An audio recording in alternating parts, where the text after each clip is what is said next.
Hi, my name's Laura Annunziata. I'm the Assistant Director for Professional Development at Wolf Trap Institute for Early Learning Through the Arts. I'm a white, middle-aged woman with brown hair and glasses, and I'm wearing a black shirt today. Hi, my name is Penny Russell. I am a trainer and master teaching artist with the Wolf Trap Institute. I am a white middle-aged woman with gray bangs, and I'm wearing a black and rainbow Wolf Trap t-shirt. Oh, hi everybody. My name is Jasper the Squirrel. I am a gray squirrel puppet and I am adorable and I'm holding a sign that says STEMI because I'm excited to be here. Hey, Penny. Hey, Jasper. Oh, hi Laura. So nice to see you. Just in case this is your first time talking to a squirrel, I am Jasper and I'm kind of a big deal. I live in a hole in a tree called a den, but I am not a bear. Some of my cousins live in these great big nests up in the trees.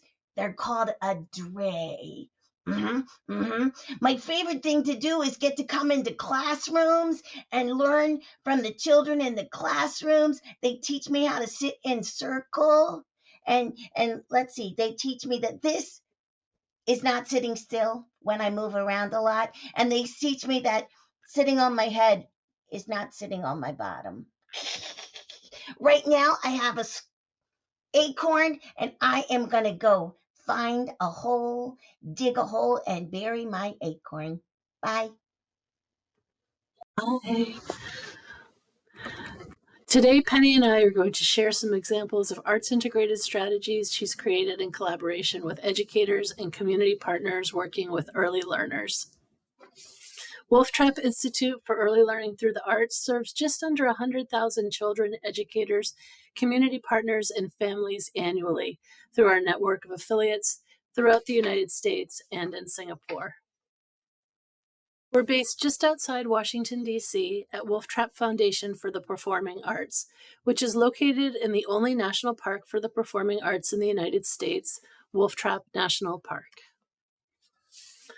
Wolf Trap Institute for Early Learning Through the Arts focuses on arts-integrated learning strategies in early childhood education, bringing together Wolf Trap-trained teaching artists with educators and community partners for residencies and workshops to build their capacity to use art strategies in their work with early learners. Our teaching artists are trained to use a number of elements to guide and inform their practice. A few that are relevant to our conversation today include that the learning experience integrates the art form with curricular content that's identified by the education partner. Oh, like maybe the educator wants to learn about squirrels, and maybe the children in the class really like hands on experiences like getting to hug a squirrel. Mm-hmm. Exactly. And some others, like all children have an opportunity to make choices and give ideas, or that children are given sufficient time to process their answers or respond. It's child led.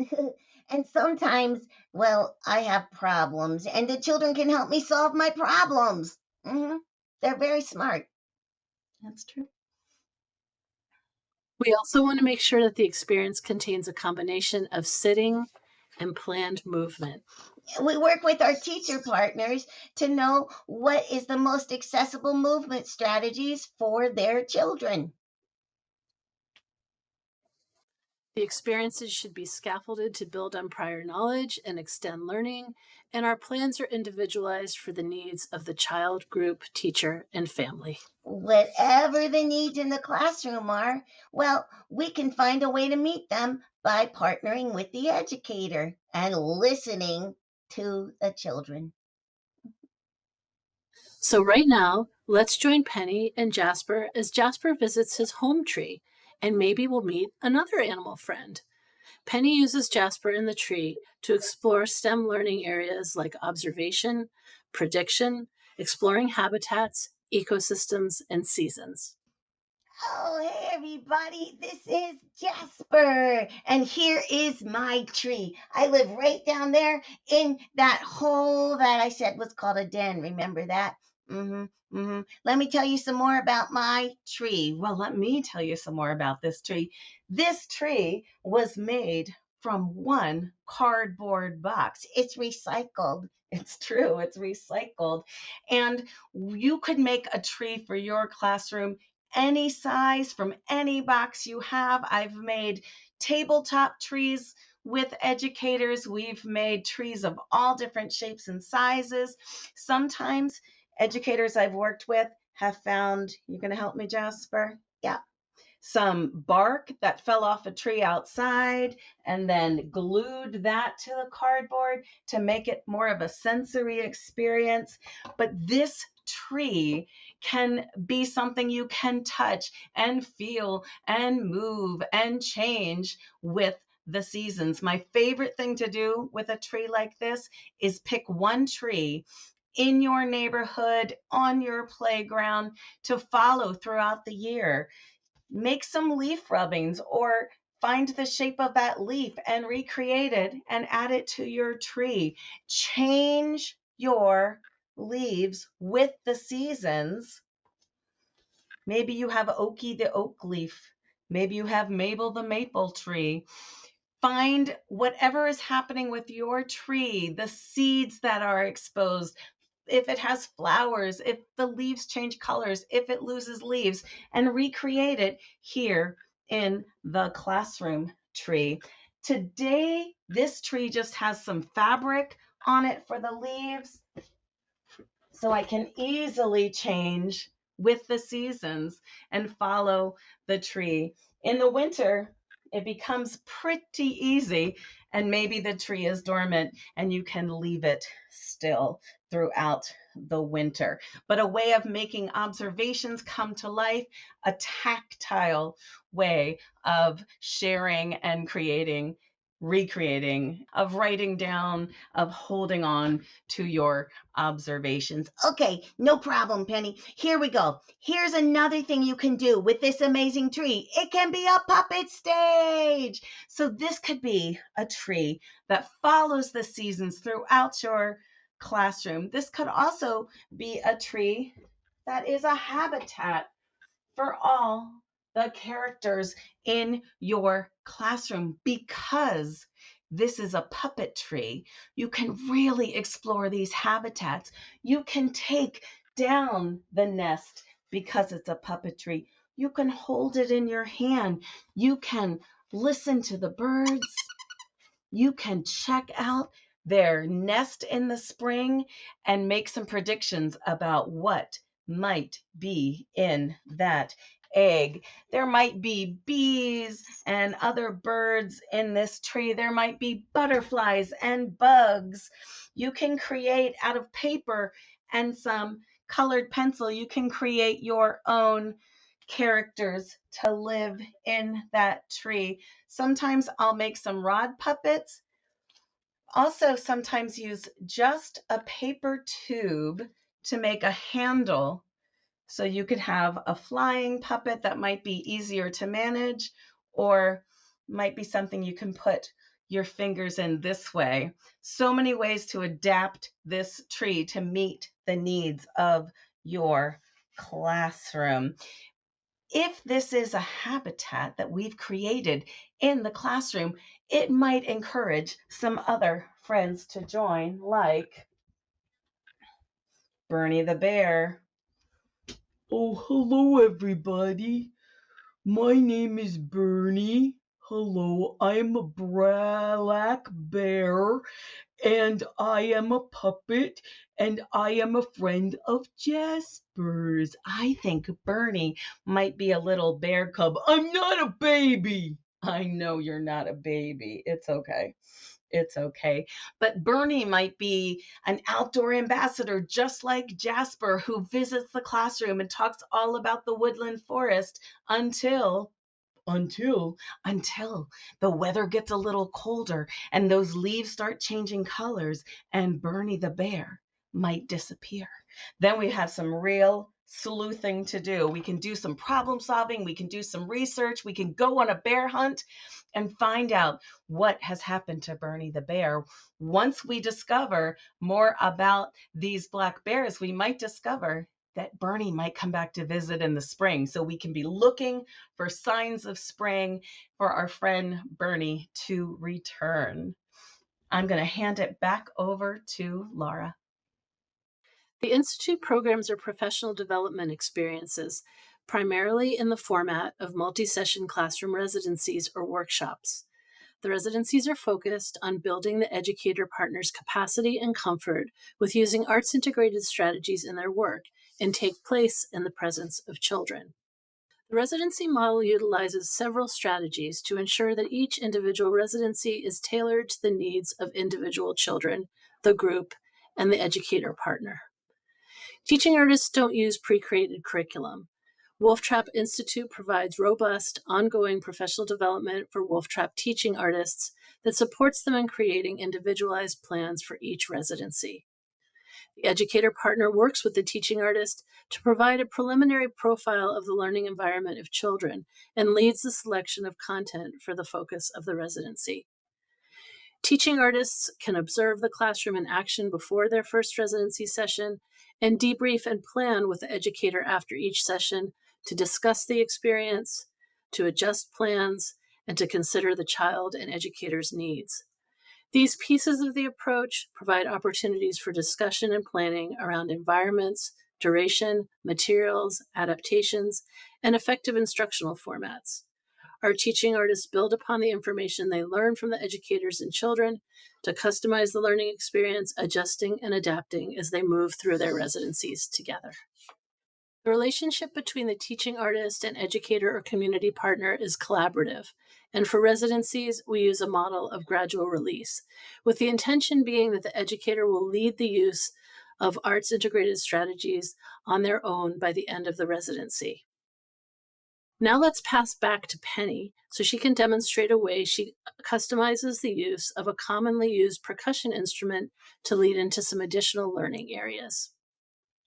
In this section, we are going to use some egg shakers. We are going to meet a puppet, and we are going to move our bodies. First, our egg shakers. I wanted to point out that the arts are a wonderful opportunity to unlock STEM content. What's in the box? What's in the box? Do you think you know? We can use our senses to make predictions about what might be in this box.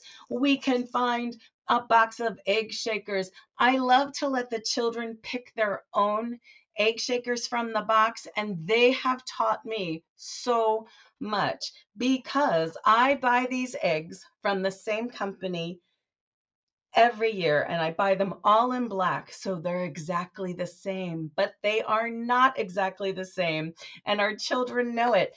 Different eggs from different years have a different texture on the outside.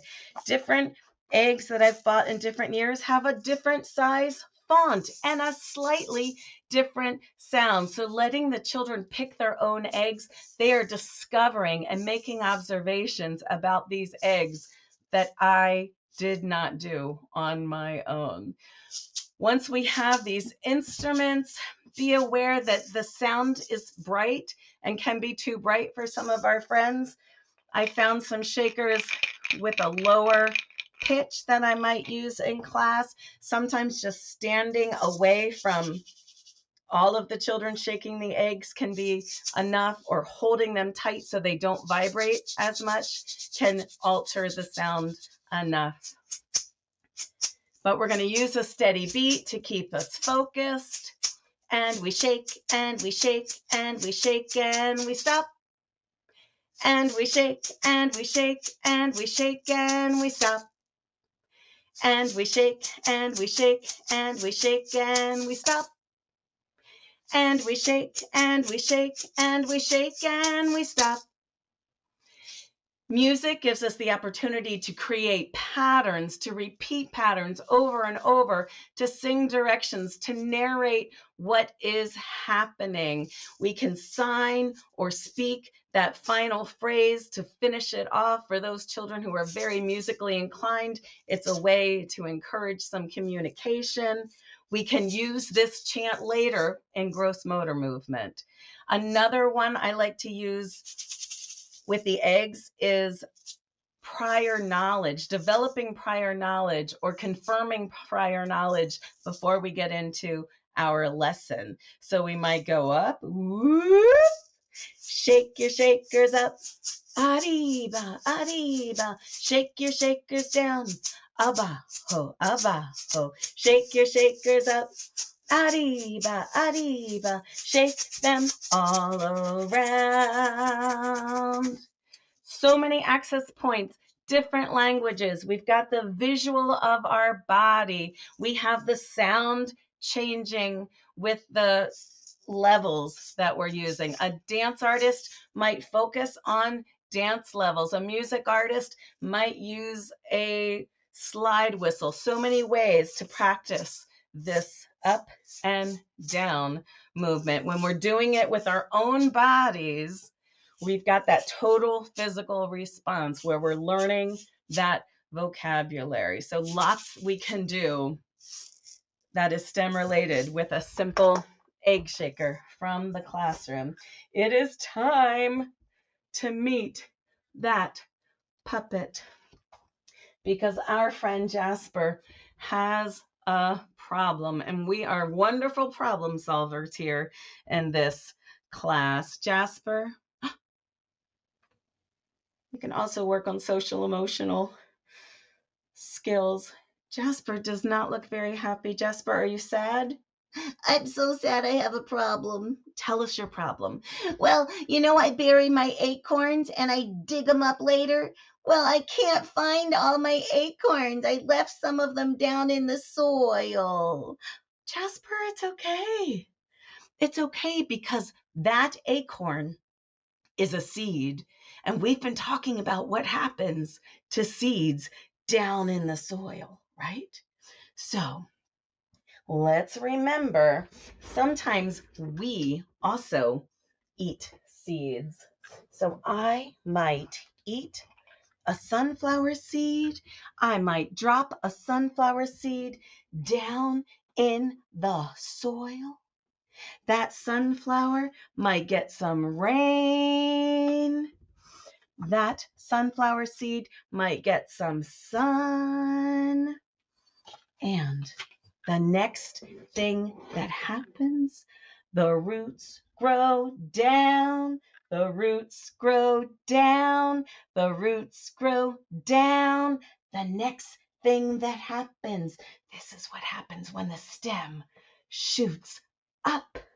The stem shoots up, the stem shoots up, and the leaves grow out, the leaves grow out, the leaves grow out, and the flower blooms, bloom, bloom, bloom, bloom, blooms.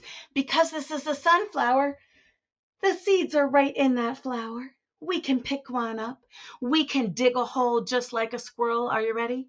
And we dig and we dig and we dig and we stop. And we dig and we dig and we dig and we stop. Drop in that seed. Give it some water. Give it some sunshine. And then we can pretend we are the seeds down in the soil. We might sit on the carpet. We might stay in our spot or in our chair and make our body as small as we can. This is something we work out with the teacher. And then it's quiet. And the soil feels like a soft blanket. We might even cover some of the children with a blanket who like that sensory experience. It's cool and quiet and dark. And when we're ready, the roots grow down, the roots grow down, the roots grow down. The next thing that happens, the stem shoots up, the stem shoots up, The stem shoots up. We can sit up tall. We can stand. We can raise our arms. The leaves grow out. The leaves grow out. The leaves grow out. The next thing that happens, the flowers bloom, bloom, bloom, bloom, bloom, bloom. So we'd work with the teacher, determine what vocabulary they want to focus on. What is our goal for this lesson? How do we include all of the children in this lesson? And this becomes a physical representation of our puppet plant. I'm going to hand it back over to Laura. Children learn from doing and from experience. The arts and STEM are natural partners that way. Not only does the integration of art strategies into the curriculum provide multiple new entry points for learning for a wide variety of learners, we frequently hear from educators that it provides them with a unique window into individual children's learning styles and preferences. Our experience is that arts integration can reveal children's capacities in the ways that weren't evident with more traditional pedagogies, particularly in the area of STEM learning. Let's check in with Penny again. Not all characters need voices, and Penny is mindful and selective of sensory input and expression when she individualizes content. In this case, we're going to meet a character, a busy fella, who doesn't speak. This experience came out of a classroom in which the educator was working with a book and wanted to explore math through this book.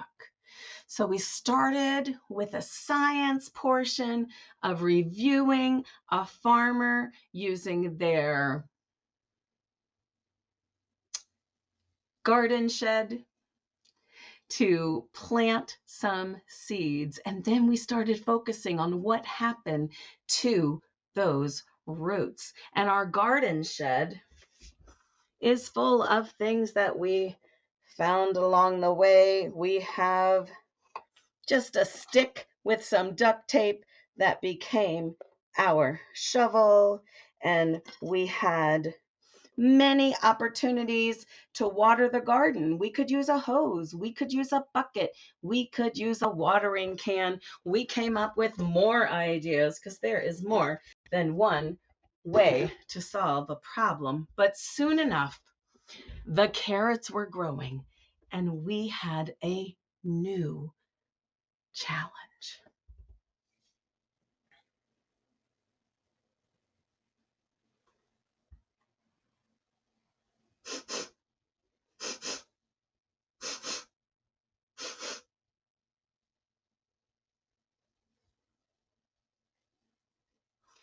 There is a blue and pink rabbit who is taking one of the carrots from the garden back to their bunny hutch. Well, the farmer comes back and is quite shocked about what has happened. We need to confirm what's going on here, so we are going to count the carrots in the garden. We are going to use our counting bunny to give us one-to-one correspondence when we are counting. This counting bunny has a stick to use. We can also use one of those handles, or we can attach the counting bunny to your arm. Again, whatever we need for accessibility. We are going to add a drum beat to our count for one other access point. Here we go, counting the carrots in the garden. 1, 2, 3, 4. There are 4 carrots in the garden. When I am working with children with hearing loss or deafness, we will maybe put their hands on the drum if that's something they like. Sometimes sitting at the other end of the drum gives you that vibration in another way. We are going to count how many carrots in the bunny hutch. Here we go. 1. There is 1 bunny one carrot in the bunny hutch. We are going to count the carrots all together. Here we go. 1, 2, 3, 4, and 5. There are 5 carrots all together. As you can imagine, the next evening, that rabbit comes back. In this experience, the teacher or the children might become the rabbit.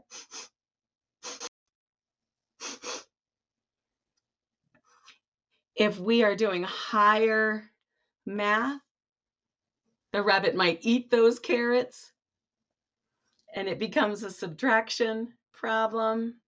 But right now, we're just focusing on that part whole. We'll give every child a chance to be the counting rabbit. We will keep that drum beat and follow their lead when they are counting. For some children, finding out that there are 5 carrots every time is a revelation.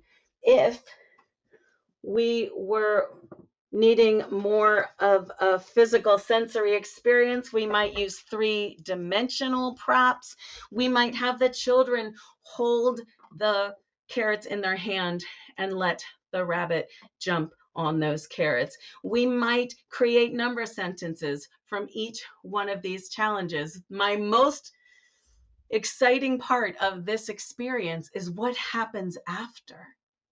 How we can problem solve this challenge of the farmer's carrots being eaten by the bunny. The bunny needs food. The farmer wants carrots. How can we solve this problem? We become engineers. We start coming up with ideas, testing them out, and it becomes very, very student-led as we try to help the rabbit and the farmer solve this problem. I am going to hand it back over to Laura.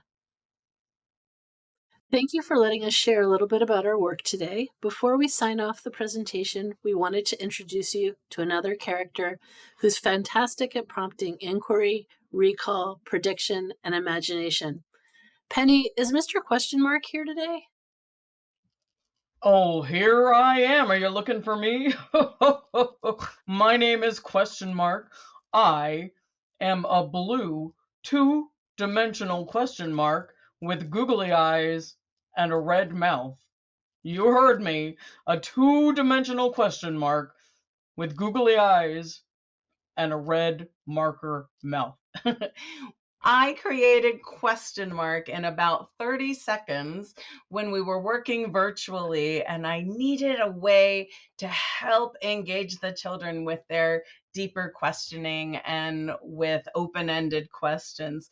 What I did not predict is how popular Question Mark became. With a little personality and some eye focus, the children loved Question Mark, missed Question Mark when Question Mark did not come to class, asked about Question Mark. So Question Mark has now become a regular staple of some of my residencies. That's true, that's true. I am very good at inquiry. One of my questions for you, Laura. Who came to visit you today during the presentation? I missed it. Oh, today was so much fun. I got to see Penny, of course, and Jasper the squirrel, and Bernie the bear cub, and a rabbit in the garden, and, well, you. Ooh, here is another question for you. Who lives in the tree with Jasper the squirrel? Oh, it's always so much fun to see Jasper's home tree. Today, when we visited it, there were some birds in a nest in the tree with him. Ooh.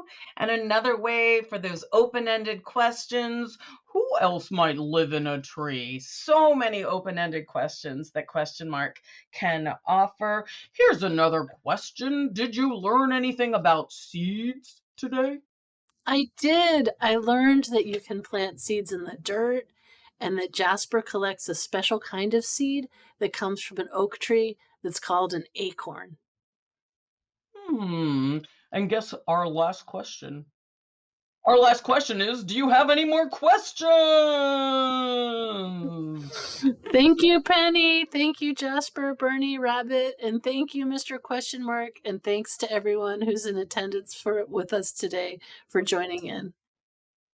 STEMIEFest, STEMIEFest, STEMIEFest.